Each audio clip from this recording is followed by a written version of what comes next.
Yo, what's up with y'all, man? I hope you're doing good. If you're new and you're a fan of the NBA, subscribe to this NBA channel. So let's get straight into it.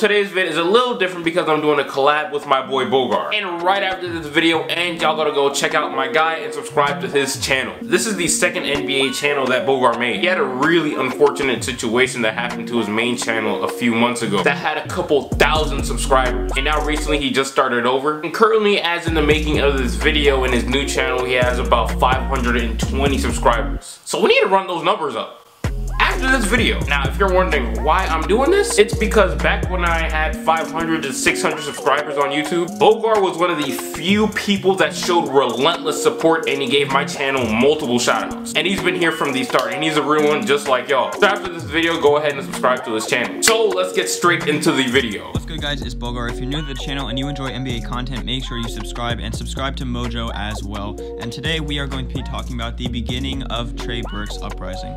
So Trey Burke is a 6', 190-pound guard, and his hometown is Columbus, Ohio, and there he played for his high school, Northland High School. And for the Northland High School basketball team, he was a crazy good player, and he was one of the top recruits of the year, and he committed over to Michigan. And he was a stud for the Wolverines, as he only played 2 years over at Michigan, but he put up some crazy numbers. In 73 games played for the Michigan Wolverines, he put up numbers like 17 points, 6 assists, and 1.5 steals, while shooting 45% from the field and 37% from 3. And obviously those are pretty good numbers, but those numbers aren't good enough to be in the top 10 or 20 in the draft. But really what he was remembered for the most was his clutch plays. And he's even more remembered for his clutch shots in the March Madness tournament. And all of that combined made him go up to the 9th pick in the first round over to the Minnesota Timberwolves in the 2013 NBA draft. But shortly after, he was traded right to the Utah Jazz, where he spent the first 3 years of his career. And during those first 3 years at the Utah Jazz, he had a few games where he'd be on the bench and a few games where he'd be starter. He kind of switched back and forth between starting and being on the bench. But regardless, between the 3 years, he averaged 12 points, 3 rebounds, and 4 assists. And after a few solid but not tremendous seasons over at Utah, the Utah Jazz traded him over to the Washington Wizards for a second-round pick in 2021. Now, whoa. Hold on. They traded Trey Burke for a 2021 second-round pick. Now, first off, seeing how he turned out right now, this is a horrible trade, but even back then when he was still averaging about 12 points per game, 4 assists and all that, that's still a horrible deal. I mean, not like it's really relevant anymore or anything, but the Jazz could have gotten a lot better for a young player like that. But anyways, Trey Burke went over to the Washington Wizards, and he didn't see as much playing time because he was a backup to an all-star, which is in John Wall, and he only saw about 12 minutes per game, and he averaged 5 points and 2 assists. I mean, not really too great of stats. And the Wizards really saw no reason that they needed him, so they cut him after only 1 year on the Wizards, and the New York Knicks picked him up and added him to their D-League team. And I mean, I don't know what happened, but he just kind of transported into a whole new person, and he exploded in the D-League. Even just after his first couple of games in the D-League, a lot of people were already having their eyes on him.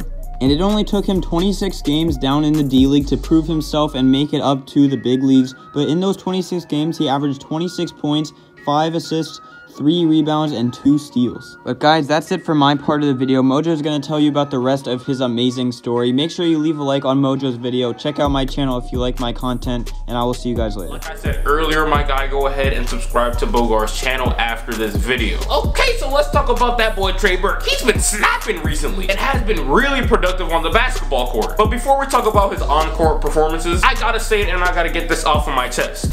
Whoa, I didn't even sound right. I sound like I'm saying I'm gay or not.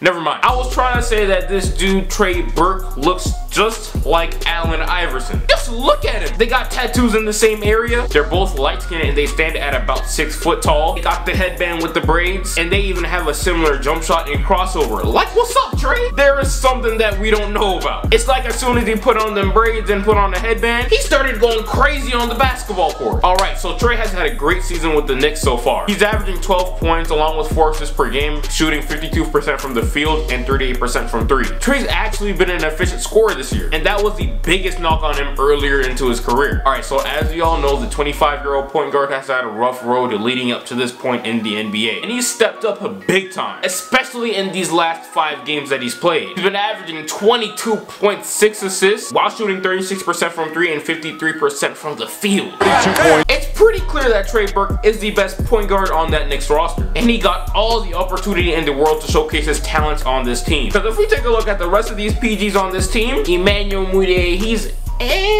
just as I thought. Trash. As the Knicks, he's averaging 10 points and 4 assists, but he's only shooting 38% from the field and 21% from 3. I don't understand why he's doing this bad. He's getting more opportunity than Trey Burke. He's averaging 23 minutes per game, while Trey Burke is averaging 20 minutes per game. Another point guard that the Knicks have is Jarrett Jack, and to be honest, I don't even know why he's still in the NBA. Then of course the Knicks have their rookie Frank Ntilikina, and we don't know much about him yet, so only time can tell how good he will be in the future. So none of these guys are better than Trey Burke. And as of recent, it looks like he has solidified that starting point guard role. If Trey Burke keeps this up, playing at a high level and at least averaging something like 15 points and 6 assists per game, he's for sure going to be the starting point guard for this Knicks team in the future. And if not for the Knicks, I'm sure this offseason he'll find another team that he can start for. Trey is currently having the best season of his life, and he's shown great potential at the age of 25 to actually be more than what he is right now. So he can get better. Trey pretty much has all the spotlight on him right now, because he is probably by far the best player on the Knicks since Porzingis went down with an injury. This pickup right here helps the Knicks so much, because now Trey Burke is kind of insurance for the Knicks if Frank Ntilikina doesn't turn out to be a great point guard. Even if Frank doesn't turn out to be a star like he should be, he can still become a starter and play alongside Trey Burke since he's like 6'5" or something like that. So the Knicks would have Porzingis, Frank Ntilikina, and Trey Burke to roll with for the next few years, plus that lottery pick that they're gonna have this summer. Trey's offensive game will complement Frank Ntilikina and Porzingis so well on the court. Porzingis has never played alongside another point guard who can draw attention from defenders, so that opens up a lot of space for Kristaps to do his thing on the court. And I know y'all see these highlights. This man Trey Burke almost looks exactly like Allen Iverson, and instead of the answer, they got the solution. You know, a lot of people are really hype about Trey Burke and they actually think that he's the next Allen Iverson. I don't even think Trey Burke can be even 50% of what Iverson was. Trey Burke is a knockoff version of AI. He got the look and the crossover and all that, but he don't have the alpha dog mentality to take over games. Hey, I'm not taking anything away from Trey Burke at all. He can become a great player still, but I don't think he can ever reach that level of greatness. He has potential to be an all-star though, and to be the starting point guard for the Knicks for a very long time. You know, after sitting here for a little bit thinking about how good Trey Burke has been this season, if he got this opportunity at the beginning of the year, he'd be a serious threat to Victor Oladipo for the Most Improved Player of the Year award. Trey is that good, and he's improved his game drastically. It's crazy to say that this dude was in the G League, and even out of the NBA at some point. You know, this is one of those feel-good stories. Man was drafted back in 2013, and he was took as the 9th pick, and he had a rough road, fell out of the NBA, joined the Wizards, things didn't work out, and he paved his way to the Knicks. And all of a sudden, all eyes are on him, and he has potential to be an all-star point guard in this league. I almost want to cry because this story is so touching to my heart, but I'm not, because I ain't no simp. But this is the end of the video, man. Let me know what you guys think. I appreciate you for watching. Give this video a like. Go ahead and check out Bogart's NBA channel. He's going to be posting there more consistently. So, yeah, man. I appreciate you for watching. Give this video a like, and I'll get right with you. No way, remember back when I couldn't get a play, no home, I ain't have a place to stay, I got to work, made it free the way, told my girl who'd ever